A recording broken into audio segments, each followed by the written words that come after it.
Estamos nós aqui hoje com 270 dias em propósito, amém, queridos? Que tempo precioso!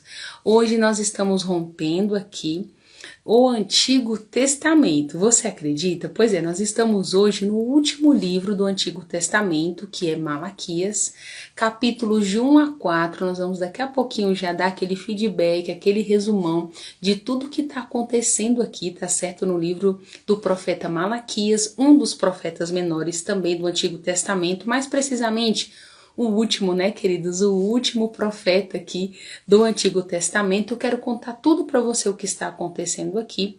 E claro, já quero deixar um convite para você vir comigo a partir de amanhã, para nós fazermos a leitura do Novo Testamento. Sabe que nós fizemos um cronograma e fizemos um cálculo que em 94 dias nós vamos conseguir romper o Novo Testamento. Então iremos começar amanhã.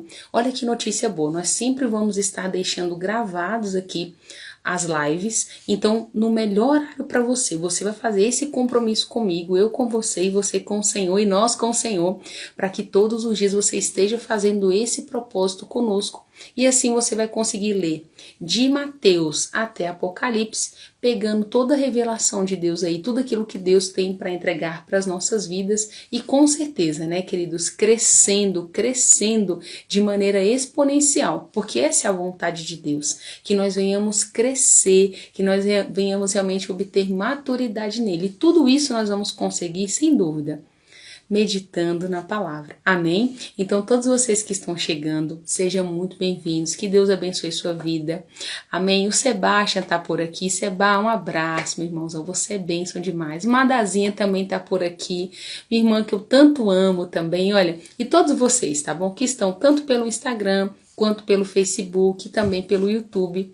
Que Deus abençoe e alcance você grandiosamente, tá bom? Poderosamente. Vamos orar agora, antes de nós chegarmos aqui no resumo do livro de hoje, quero orar pela sua vida. Então você que pode, fecha os seus olhos e vamos orar, tá certo, Pai? Nós te damos graças por mais um dia que o Senhor nos permitiu viver. Pai, obrigada. Obrigada por tudo que o Senhor está fazendo e por tudo que o Senhor ainda vai fazer, Pai. Nós queremos nesse momento, Senhor, dizer que confiamos em Ti, somos tão gratos pela Tua palavra, pela revelação da Tua palavra. Senhor, obrigada. Pai, aproveitamos essa oportunidade, Deus, e Te pedimos, Paizinho, que os nossos olhos espirituais sejam iluminados, para que nós possamos ver como o Senhor vê, para que nós possamos ter discernimento e sabedoria, Pai, na medida, Pai, do Senhor, ver como o Senhor vê, Pai, diante de toda e qualquer situação. Abra os nossos olhos, Senhor, nos dê ousadia, Pai, nos dê, Senhor, sabedoria, para que possamos falar nos momentos certos, para que possamos nos calar no momento certo, Senhor, para que possamos avançar em triunfo para essa vida que o Senhor já planejou para nós. Esse é o desejo do nosso coração. E essa é a nossa oração para esse tempo, em nome de Jesus. Amém? Então, glória a Deus. Que bom que você está aí e que bom que você recebeu. Vamos lá, sem mais delongas, para você receber tudo de Deus aí hoje. Eu quero fazer um apanhado geral com você acerca do livro de Malaquias, tá bom? O que é que esse livro vai estar abordando, queridos? Olha só. Lembrando, tá? Todos os dias, então, nós estaremos aqui fazendo aquele resumo dos capítulos do Novo Testamento também a partir de amanhã. Então, já deixa marcado aí na sua agenda para você vir conosco nesse propósito de ler o Novo Testamento inteiro, tá bom? De acordo com o cronograma que nós fizemos, 94 dias, em 94 dias, iremos romper. Em nome de Jesus, vamos pegar firme. Amém? Então vem para cá para a gente finalizar o livro hoje de Malaquias. Malaquias, então, para você entender, queridos, Malaquias é um nome em hebraico, tá bom? E esse nome quer dizer, o significado, tá? É meu mensageiro. Esse é o significado em hebraico. E Malaquias, queridos, ele esteve ali profetizando ao povo após eles serem libertos da... Lembra que eles foram cativos para a Babilônia, se lembra disso? Ficaram ali em exílio durante 70 anos, e aí depois que eles já haviam sido liberados, né, vamos pensar assim, eles começaram a reconstrução do templo, você lembra disso? Então, passados aí mais ou menos 100 anos, é o que diz aproximadamente a palavra, Então foi quando Malaquias chegou para profetizar para o povo. E deixa eu te falar, a situação ainda não estava bem, apesar do exílio, queridos, de tudo aquilo que eles passaram, o povo ainda não estava com aquele coração realmente temente e obediente ao Senhor. Então deixa eu te contar como é que começa capítulo 1 de Malaquias. Malaquias aqui, queridos, já então começa falando, né, externando ali a ingratidão do povo para com Deus. Então nós vamos perceber aqui no capítulo 1 o Senhor declarando, dizendo que sempre amou o povo, sempre amou profundamente o seu povo. Mas, queridos, infelizmente nós percebemos, né, e inclusive ele faz menção no capítulo 1 do próprio Jacó, né? Que ele amou Jacó, a sua descendência, e é isso que vai estar falando aqui no capítulo 1. Mas aí, queridos, olha só, o Senhor também vai lembrá-los aqui através de Malaquias acerca da postura deles, né? Do desprezo que eles tinham para com o Senhor.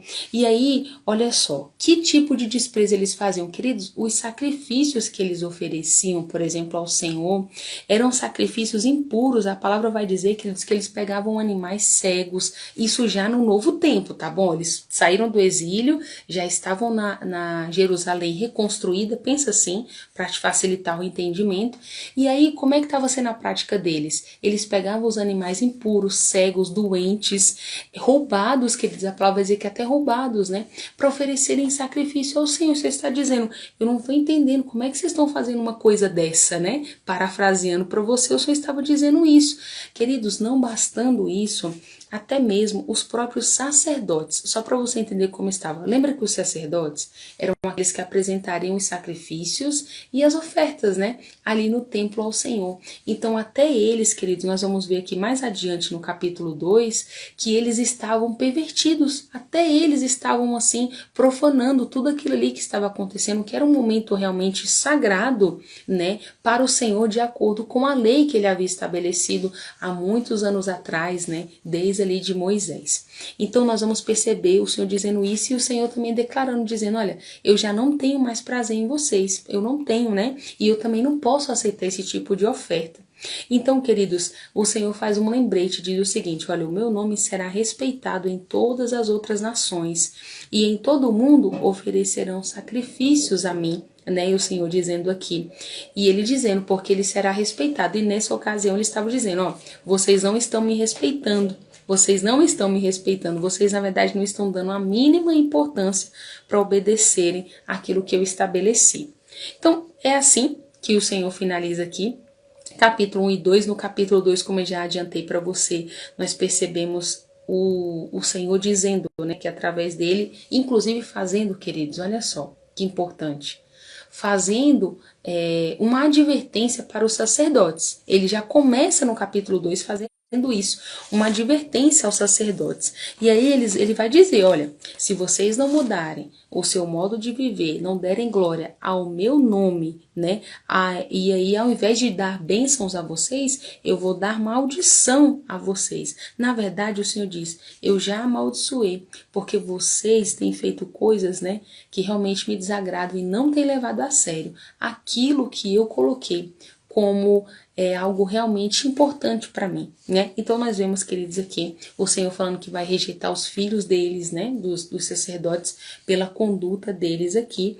E mais uma vez nós vemos aqui ele fazendo a ressalva que os sacerdotes, eles deveriam ser aqueles que guardariam o conhecimento de Deus, exatamente para quando os homens precisassem, fossem procurar ali uma orientação, exatamente fossem procurar com eles. Mas infelizmente, né, é o que o Senhor está lembrando aqui no capítulo 2. Eles deixaram as orientações, as instruções do Senhor para cair no pecado, viu? A palavra fala exatamente isso. Eles quebraram a aliança que o próprio Deus havia feito com Levi, né? Então, infelizmente, queridos, capítulo 2, nós vemos aqui mais uma vez o Senhor falando acerca disso. Eles adorando imagens, né? Eles realmente levando ofertas ao Senhor, como nós dissemos no capítulo 1. Ofertas que não agradavam ao Senhor, ofertas que realmente, queridos, não faziam sentido algum, não era nada daquilo que o Senhor havia pedido, né? E uma outra coisa também importante para a gente finalizar o capítulo 2 aqui, é que o Senhor está dizendo que eles, queridos, estavam cometendo, os próprios sacerdotes, tá bom? Eles estavam aqui Olha só, a partir do versículo 11, eles estavam se casando com mulheres que não eram israelitas. E você lembra que o Senhor também havia feito essa ressalva, que eles não eram para fazer isso, né? E de forma nenhuma que isso desagradava ao Senhor. Uma outra ressalva também que acontece no capítulo 2, lembra falando acerca do divórcio, porque aqui eles estavam se divorciando das suas esposas para se casarem novamente, né? Sem ter um motivo. Você tá entendendo? Não havia um motivo justificável, divorciando para se casarem com outras mulheres, inclusive algumas versões vai dizer que eram mulheres pagãs, né? E aí o Senhor está fazendo a ressalva aqui, olha só, ninguém seja infiel à sua esposa, a esposa da sua mocidade, né? Vocês estão ali para protegerem, dar o sustento, cuidar. Ele está falando isso no capítulo 2. E aí ele está dizendo, eu odeio o divórcio, eu odeio os homens violentos. E então tenham cuidado para que vocês não sejam infiéis, porque o tempo aqui estava bem terrível, viu? No capítulo 2, há todas essas ressalvas. Capítulo 3 e 4, para a gente finalizar bem rapidamente. O 3 é poderosíssimo, porque apesar desse tempo ruim que nós estamos vendo aqui no capítulo 1 e 2, no capítulo 3 há o anúncio da vinda do Senhor, né? E aqui nós vamos ver eles falando mais uma vez de como será. Então ele já começa dizendo assim, olha, ouçam quando eu enviar o mensageiro a vocês, e ele vai vir preparar o caminho. De repente, o Senhor a quem vocês procuram virá ao seu templo, o mensageiro prometido de Deus, ele vai trazer grande alegria. E aqui ele continua dizendo, e ele diz, olha, sabe como é que ele vai ser?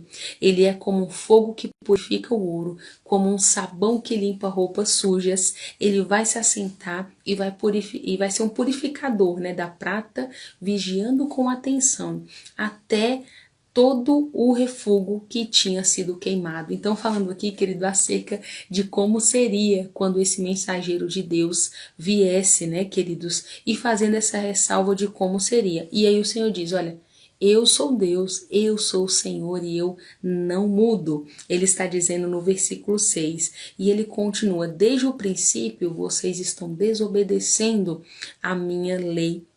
E ele está dizendo mais uma vez, é tempo de vocês voltarem para mim. Queridos, em todo tempo nós percebemos o Senhor dando novas e novas e novas chances para que o povo então pudesse se arrepender, né, queridos, e voltar-se para o Senhor. Nós percebemos muito isso. E aqui, mais uma vez, ele está falando sobre isso. Sabe uma coisa importante que acontece no capítulo 3? O povo havia deixado, queridos, inclusive, de ofertar e dizimar no templo. Então aqui tem aquela ressalva, um texto bem conhecido que muitas igrejas ministram quando vão falar acerca de dízimo e de oferta. Então aqui ele está dizendo, olha, vocês estão me roubando. Aí eles que falam, mas em que nós estamos te roubando? O Senhor diz, vocês estão me roubando porque vocês não estão trazendo os dízimos e os dízimos aos depósitos do templo para haver mantimento suficiente na minha casa. E aí o Senhor diz, olha, façam isso e coloquem-me à prova, se eu não vos derramarei uma bênção tão grande, abrirei as janelas dos céus e derramarei uma bênção tão grande que vocês não terão onde guardar de tamanha colheita que vai ser. Então é aqui nesse texto, nesse capítulo, um texto bem conhecido, Malaquias 3, né, a partir do versículo 10, que é muito mencionado nas igrejas. E ele está dizendo aqui, porque o povo havia queridos retido, né, aqueles 10% anual nessa época aqui, que era o que eles tinham que fazer, né, fora as ofertas, enfim. Então ele está falando isso aqui também no capítulo 3, e sabe como é que finaliza aqui o capítulo 3? O povo agora questionando, queridos, e falando que era uma bobagem obedecer a Deus. Mas aí o Senhor faz uma ressalva dizendo o seguinte, olha, eles são meus, os que são obedientes, né? Reforçando aqui realmente da recompensa. Pensa assim, tipo do galardão que teria todos aqueles que haviam obedecido. O Senhor está dizendo que ele tem registrado, né, todos aqueles em um livro que obedeceram e honraram o nome dele. Então ele está dizendo que então vai chegar o dia que eles vão ver a diferença daqueles que realmente serviram a Deus, né, que obedeceram ao Senhor, que foram justos, e aqueles que não serviram, que foram maus. Ele inclusive diz que um pai, ele não castiga um filho obediente, dando aqui, né, realmente assim, uma boa resposta para todos aqueles que estavam argumentando de maneira negativa ao Senhor. Como é que termina então no capítulo 4? Vou te contar. No capítulo 4, então, mais uma vez nós vamos ver aqui o Senhor, então, até fiz uma anotação para te contar.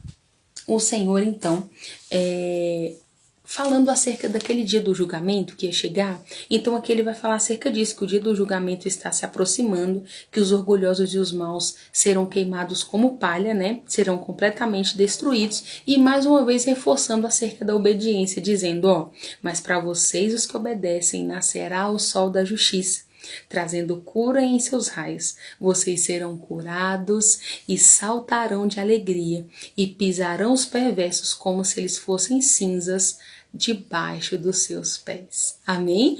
Finaliza então aqui no versículo 4, 5 e 6, falando acerca da importância de obedecer à lei e falando acerca que seria enviado o profeta Elias antes da vinda do grande e terrível dia do julgamento do Senhor, né? Então, queridos, aqui há uma divergência. Em que sentido? Uma discussão teológica acerca desse nome mencionado aqui, Elias, tá bom? Então, nós não vamos entrar em correntes teológicas, tá bom? Vamos nos atentar apenas ao que está dito aqui. Ele está dizendo que, então, ele enviará o profeta Elias antes da vinda do grande e terrível dia do julgamento do Senhor, e a pregação desse profeta vai fazer com que pais se convertam aos seus filhos, né, se unam em coração novamente, e eles então saberão que se não se arrependerem, virá o castigo sobre eles. Amém?